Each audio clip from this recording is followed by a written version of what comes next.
आज हम आपको एक विधवा के बारे में बताएंगे। यह कहानी एक ऐसी विधवा औरत की है जिसका नाम राधा था। राधा की उम्र करीब 35 साल थी और उसके पति की अचानक मृत्यु हो गई।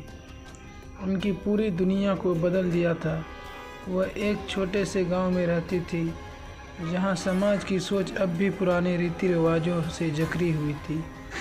पति के जाने के बाद राधा के लिए दुनिया मानो एकदम खाली हो गई और समाज भी उसे ऐसे देखता था जैसे उसकी पूरी पहचान उसके पति के साथ ही ख़त्म हो गई। राधा के पास एक छोटा सा बेटा था जिसका नाम मोहन था। पति की मौत के बाद समाज और उनके ससुराल वालों ने राधा से दूरी बना ली। उसे हमेशा यह एहसास दिलाया जाता था कि एक विधवा औरत की जगह केवल दुख और तकलीफ़ में ही होती है। उसे सफ़ेद कपड़े पहनाने और किसी भी शुभ काम में भाग लेने से हिदायत दी गई थी। राधा ने समाज के बनाए गए नियमों का पालन कुछ समय तक किया, लेकिन धीरे धीरे उसने महसूस किया कि वह केवल अपने बेटे के लिए नहीं बल्कि खुद के लिए भी जीना चाहती है।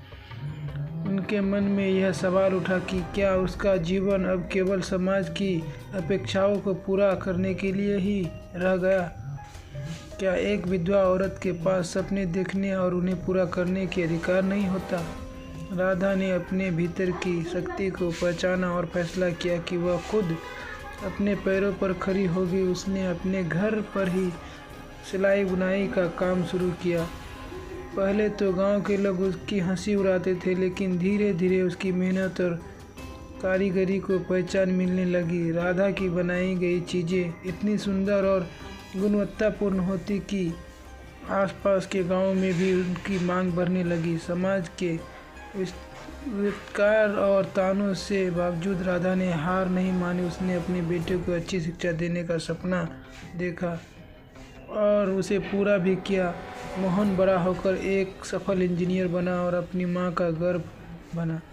राधा की कहानी इस बात का प्रतीक है कि परिस्थितियां कितनी भी कठिन क्यों ना हो, अगर इंसान खुद पर विश्वास और आत्मसम्मान रखे तो वह समाज के बंधनों को तोड़कर अपना रास्ता खुद बना सकता है। राधा ने साबित कर दिया कि विधवा होना एक अंत नहीं है,